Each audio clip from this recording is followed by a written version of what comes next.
Assalamualaikum warahmatullahi wabarakatuh. Sebelumnya perkenalkan dulu, nama saya Ahmad Ikhwan dari program studi manajemen. Kali ini kita akan membahas tentang mata kuliah pengantar teknologi informasi. Yang pertama adalah pengetahuan dasar komputer. Untuk pengetahuan dasar komputer terdapat keuntungan dan kerugian. Dapat dilihat pada poin-poin berikut. Untuk keuntungan di bidang kemudahan akses informasi komputer memungkinkan akses mudah ke informasi melalui internet. Dan untuk kerugian, kemungkinan akan ada terjadinya ketergantungan yang berlebihan kepada komputer dapat menyebabkan isolasi sosial dan keseimbangan kehidupan yang terganggu. Untuk internet adalah jaringan global yang terdiri dari berbagai jaringan komputer yang saling terhubung. Untuk teknologi informasi, yaitu merujuk pada penggunaan komputer, perangkat keras, perangkat lunak, jaringan, dan sistem elektronik lainnya untuk mengumpulkan, menyimpan, memproses, mengirim, dan menerima informasi secara umum. Untuk literasi komputer adalah pemahaman dasar dan keterampilan yang diperlukan untuk berinteraksi dengan teknologi komputer. B. Komponen hardware. Komponen hardware terdapat beberapa poin. Untuk sistem unit dalam konteks komputer merujuk pada Central Processing Unit atau CPU. Ini adalah inti pemrosesan data yang terdiri dari Arithmetic Logic Unit atau ALU untuk operasi matematika dan logika. Untuk yang kedua adalah sistem unit komputer. Terdapat dua jenis memori utama yang berperan penting dalam penyimpanan dan akses data, yaitu RAM atau Random Access Memory dan ROM atau Read Only Memory.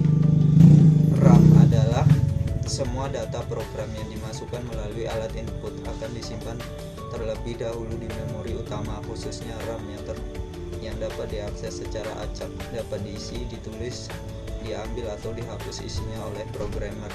Struktur RAM sendiri ada beberapa, yaitu input storage untuk menampung input, program storage, working storage, output storage, dan ROM atau read only memory hanya dapat dibaca sehingga programmer tidak bisa mengisi sesuatu ke dalam ROM.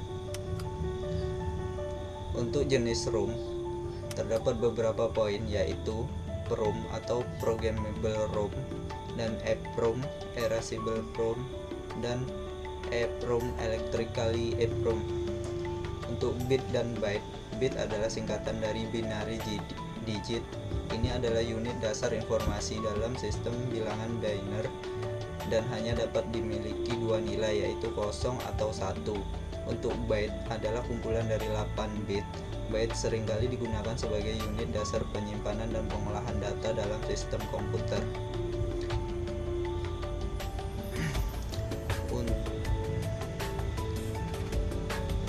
Untuk langkah-langkah untuk membuat kode biner adalah membagi angka tersebut dengan 2 yang mewakili 2 dan mencatat sisa pembagian 0 atau 1 hingga hasil pembagian menjadi 0. Lalu hasil pembagian tersebut dibaca dari bawah ke atas untuk mendapatkan referensi binary. Untuk nomor 4, yaitu proses penerjemahan bahasa manusia ke bahasa mesin dan eksekusi oleh komputer, melibatkan beberapa tahap.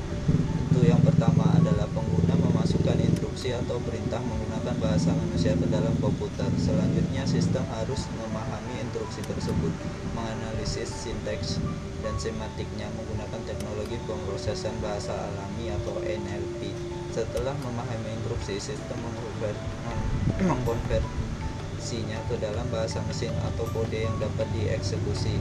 Proses ini melibatkan pembuatan representasi internal seperti abstract syntax tree atau IST atau bytecode.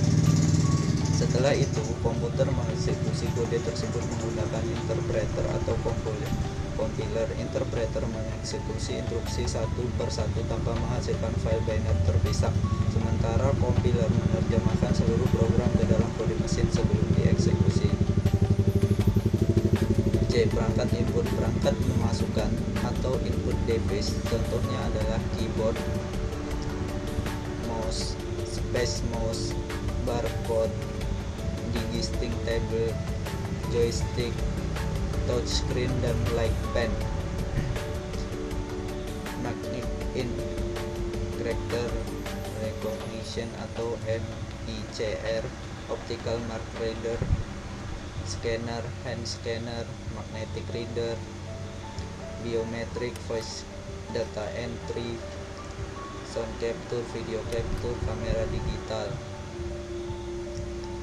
Berikut adalah beberapa jenis perangkat scanner berdasarkan jenis pembacaannya, yaitu flatbed scanner, set flat scanner, headlet scanner, drum scanner, GIS scanner atau contact image sensor, CCD scanner atau search coupled device, dan 3D scanner.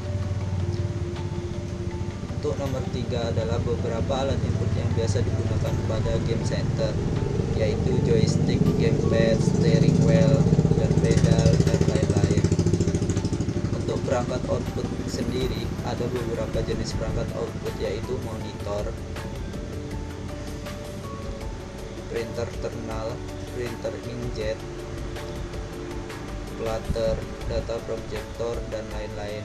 Untuk beberapa hal yang harus diperhatikan jika ingin membeli monitor adalah pilih resolusi yang sesuai, ukuran layar sesuaikan ukuran dengan ruang kerja, teknologi panel IPS untuk warna dan sudut pandang, refresh rate, waktu respon yang lebih cepat, kontras dan kecerahan.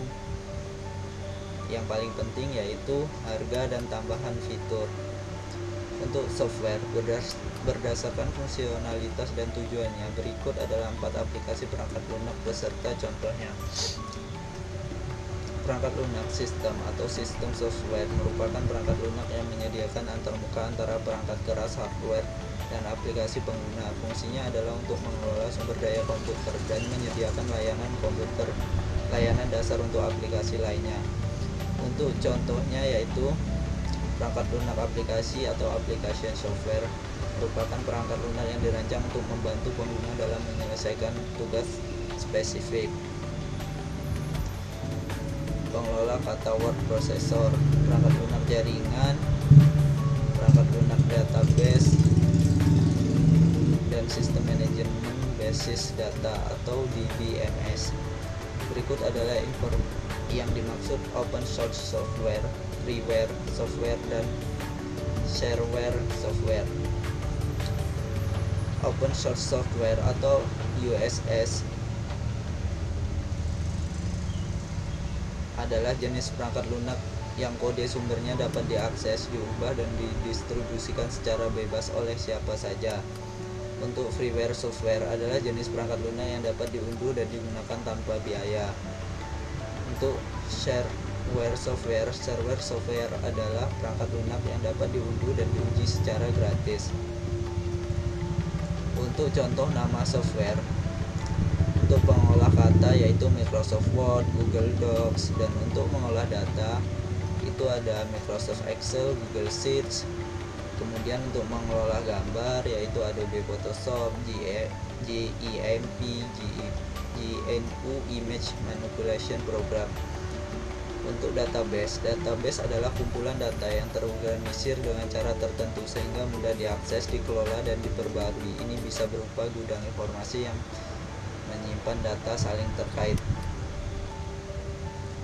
Untuk tabel adalah entitas dasar di dalam database yang digunakan untuk menyimpan data.